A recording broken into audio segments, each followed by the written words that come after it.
प्यारे बच्चों, आशा करता हूँ आप सभी बहुत अच्छे होंगे। मैं आपके साथ आशीष सर।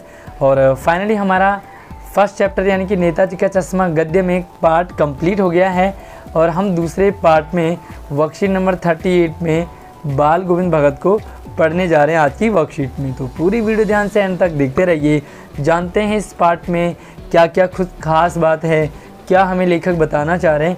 वीडियो पसंद आए तो लाइक कीजिए, अपने दोस्तों को भी ज़रूर शेयर कीजिए। और संडे को हम लाइव क्लास लेने वाले हैं आपकी। क्या पढ़ना है आपको संडे की क्लास में मुझे कमेंट करके आप ज़रूर बताएं, ताकि मैं वही चैप्टर आपके लिए संडे के दिन लाइव क्लास में लेके आऊँगा। तो चलिए शुरू करते हैं। चलिए, तो हमने पहला चैप्टर हमारी कहानी थी नेताजी का चश्मा, उसमें हमने देशभक्ति के बारे में पढ़ा। अब हमारे पास नया चैप्टर है वो एक रेखा चित्र है, यानी कि रेखा के माध्यम से चित्र खींचा गया है। और इसमें जो नायक हैं यानी कि हीरो हैं वो हैं बाल गोविंद भगत। एक विलक्षण व्यक्तित्व के हैं, एक अलग ही पर्सनैलिटी के हैं, उनके बारे में जानेंगे। साथ में इस रेखा चित्र की एक विशेषता यह है कि बाल गोविंद भगत के पाठ के माध्यम से ग्रामीण जीवन की झांकी देखने को मिलती है। गांव का जो परिवेश है, वहाँ का एनवायरनमेंट, वातावरण कैसा है। हिंदी साहित्य के प्रतिभाशाली लेखक श्री रामवृक्ष बेनीपुरी जी ने बड़े ही सुंदर शब्दों में वर्णन किया है। सामाजिक रूढ़ियों पर भी प्रहार किया है। सामाजिक रूढ़ियाँ, मान्यताएं जो कि सही नहीं हैं, उन पर भी प्रहार किया है। तो चलिए शुरू करते हैं। बाल गोविंद भगत मझोले कद के कैसे हैं? मझोली, जो ज़्यादा ना बड़ा होता है ना ज़्यादा छोटा होता है। और कैसे हैं? वे गोरे चिट्टे आदमी। 60 के ऊपर के होंगे, 60 अबव हो चुकी है इनकी एज। और बाल कैसे? बड़े लंबे लंबे बाल है, जैसे शंकर भगवान की जटा। लंबी दाढ़ी या जटा जूट नहीं रखते, ऐसे नहीं कि उनकी बड़ी दाढ़ी है या जटा बांधी है, नहीं, बिल्कुल नहीं है। किंतु हमेशा उनका चेहरा सफ़ेद बालों से ही जगमग किए रहता। वो जो बाल है ना, उनकी दाढ़ी थी तो उनका चेहरा जो है ना, सारी दाढ़ी सफ़ेद हो गई थी। कपड़े बिल्कुल कम पहनते, कम का मतलब है उन कपड़ों को पहनते जो हमें ज़रूरत है, ऐसे नहीं कि कोट पैंट टाई हमने बहुत सारे, नहीं, बहुत कम कपड़े पहनते। कमर में एक लंगोटी, तो सिर्फ लंगोटी मात्र पहनते। लंगोट देखा ना आपने, हाँ, एक सिर्फ लंगोटी पहनते हैं, मतलब कितने कम कपड़े हैं। सर में क्या पहनते? कबीर पंथियों किसी कनफटी टोपी, कबीर पंथी पहनते हैं ना कनफटी, यानी कि यूं गोल सी। और जब जाड़ा आता एक काली कमली ऊपर ओढ़ लेते। जाड़ा आता तो ऐसे नहीं कि भाई कोट पैंट टाई बाना इन्होंने, ऐसे नहीं कि भाई रजाई वजाई ओढ़ ली, नहीं, बिल्कुल सिंपल सा रहते, कमली और ओढ़ लेते। मस्तक पर हमेशा चमकता हुआ रामानंदी चंदन, यानी कि रामानंदी चंदन कैसा होता है? ऐसे, ठीक है, जो नाक के एक छोर से औरत के टीके की तरह शुरू होता। और गले में तुलसी की एक जड़ों की बेडोल माला पहनते। गले में क्या है? तुलसी की माला पहना करते थे। अच्छा, ऊपर की तस्वीर से आपको लग रहा है कि बाल गोविंद भगत क्या साधु थे, सन्यासी थे? नहीं, बिल्कुल नहीं थे। ऊपर की तस्वीर से यह माना जाए कि बाल गोविंद भगत साधु थे? बिल्कुल नहीं, नहीं, बिल्कुल गृहस्थ थे। गृहस्थ का मतलब जिनका घर बार होता है, खेती बाड़ी होती है, घर परिवार होता है, बीवी बच्चे होते हैं। उनकी गृहिणी की मुझे याद नहीं है, गृहिणी का पता नहीं है, हो सकता पहले एक्सपायर हो गई हो, बट गृहिणी का पता नहीं है। किंतु उनके बेटे और पतोहू को मैंने देखा है। पतोहू यानी कि उनके बेटे का बहू मैंने देखा है। थोड़ी खेती बाड़ी भी है उनकी, एक अच्छा साफ सुथरा मकान भी है, किंतु खेती बाड़ी करते, परिवार रखते। बाल गोविंद भगत साधु थे, साधु की सब परिभाषाओं पर खरे उतरने वाले। खेती बाड़ी थी, घर परिवार था, मकान था, सब कुछ था, लेकिन साधु की जो क्वालिटी होती है, साधुओं में जो क्वालिटी होनी चाहिए, आजकल के साधु नहीं जो सिर्फ ढोंगी है, सिर्फ ढोंग करते हैं, लंबा सा टीका लगाया, कमंडल हाथ में ले लिया, धोती पीले कपड़े पहन लिए, तो क्या साधु बनते हैं? बिल्कुल नहीं। साधु होते हैं आचरण से, व्यवहार से। तो लेखक कह रहे कि भले ये वैसे साधु नहीं थे दिखने वाले, बट इनका नेचर था ना, वो साधु के कहीं बढ़कर था। कबीर को ये साहब मानते थे। कबीर जो हमारे कबीर हैं उनको अपना साहब मानते थे। यानी कि जो भी जिसकी पूजा होती है ना, ये कबीर की पूजा करते, उन्हीं के गीतों को गाते, उन्हीं के आदेशों पे चलते, जो कबीरदास जी ने सिखाया है उनको सब फॉलो करते। अब देखो हैरान करने वाली बात है कि कभी भी झूठ नहीं बोलते। भैया हमें तो ना अगर मौका मिल जाए तो हम तो इतने बड़े बड़े झूठ बोल जाए, और ख़ासकर अगर 1 अप्रैल आ गया ना, 1 अप्रैल, तो कहते भाई यही दिन है ठगने का।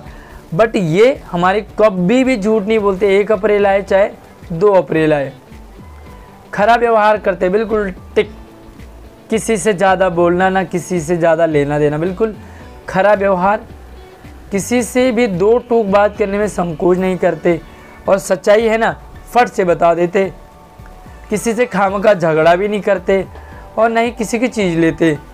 चीज़ क्यों नहीं लेते? क्योंकि इन्हें लेना देना नहीं है, ये सिर्फ अपने में मस्त है, इनका नेचर नहीं है ऐसा चोरी करने का। कुछ लोग होते हैं सट से देखा, मौके का फ़ायदा उठाया, चोरी कर लिया, लेकिन बाल गोविंद भगत ऐसे नेचर के बिल्कुल नहीं थे। तो जब दूसरों की चीज़ को छूते तक नहीं थे तो उससे बिना पूछे भाई व्यवहार में लाना, यूज़ करना तो बड़ी दूर की बात है। और कभी भी नियम को इतने बारीकी से वो देखने लग जाते कि लोगों को हैरान हो जाता कि यार इतने बड़े, मतलब इतने ऐसे रूल कैसे कोई फॉलो कर पाता है ना।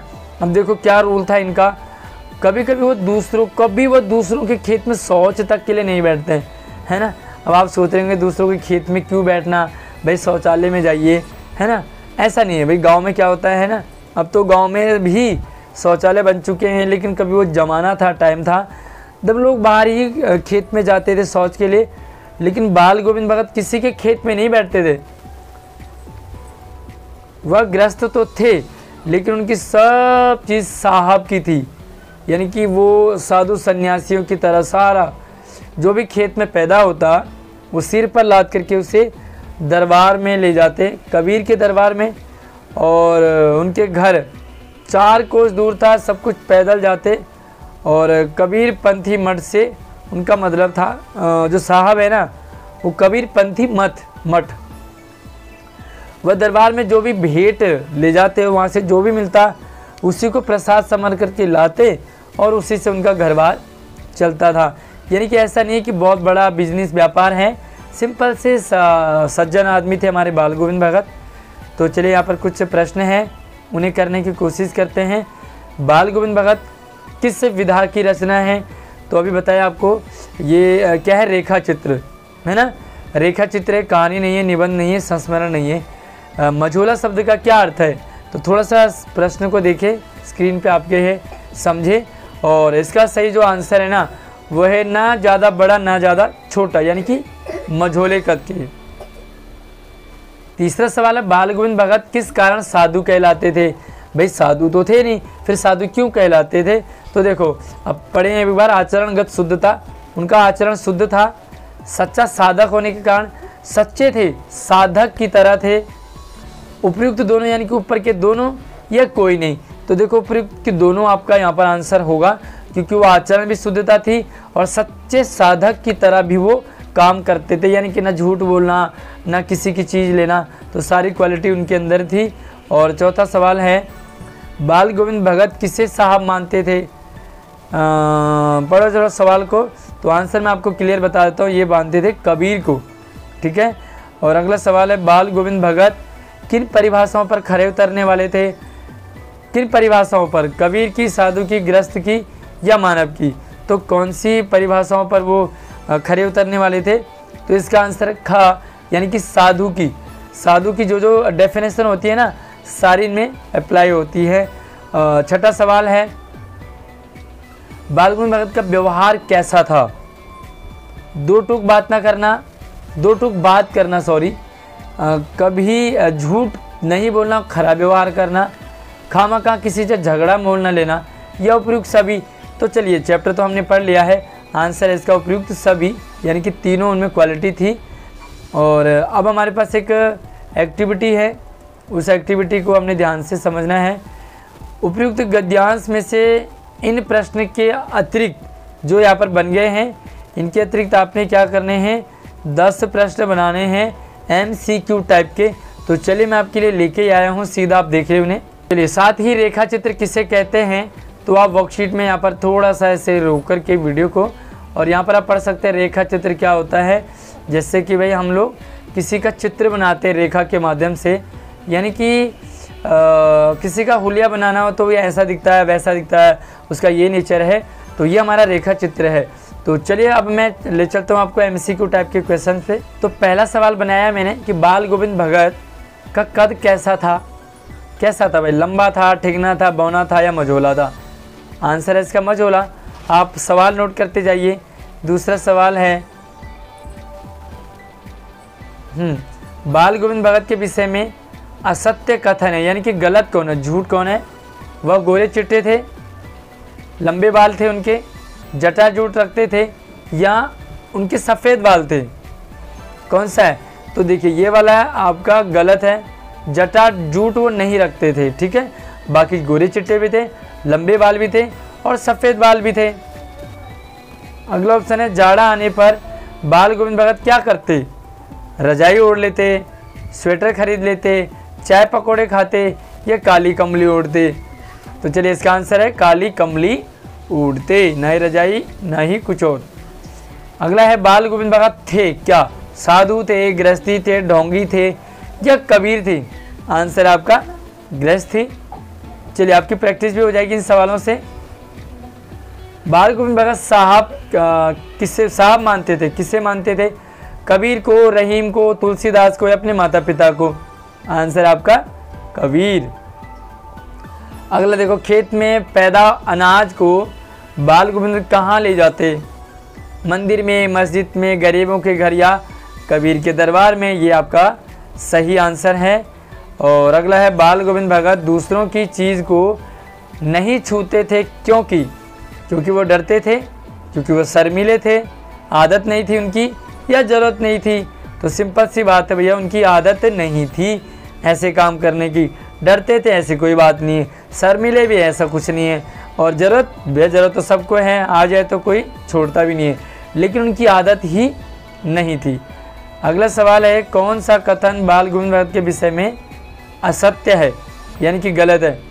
बाल गोविंद भगत खामोखा झगड़ा करते, खेती बाड़ी करते, अपना मकान था, या कनफटी टोपी पहनते थे। कौन सा इसमें असत्य है। तो देखो खेती बाड़ी भी करते थे, मकान भी था, कनफटी टोपी भी पहनते थे, बट वो खामोखा किसी से झगड़ा नहीं करते थे। तो ये आपका आंसर हो जाएगा। उसके बाद देखो बाल गोविंद भगत का पता नहीं था। बाल गोविंद भगत का पता नहीं था किस चीज़ का, पतोहू का, बेटे का, खेती बाड़ी का या पत्नी का। तो ये आंसर आपके लिए कमेंट के लिए है, होमवर्क है। मुझे कमेंट करके बताएं कि सबसे लास्ट सवाल का 9वें सवाल का उत्तर क्या था, ठीक है। और साथ में आप सोच रहे होंगे सवाल तो 10 बनाने हैं, 9 क्यों बनाए हैं। तो भैया 10वां सवाल आप भी तो बनाओगे, सारा हम ही आपको दे दें तो आप करोगे क्या। तो कुछ तो आपको रखना है ना। तो चलिए मैं आपको यहाँ पर दिखाता हूँ थोड़ी देर के लिए।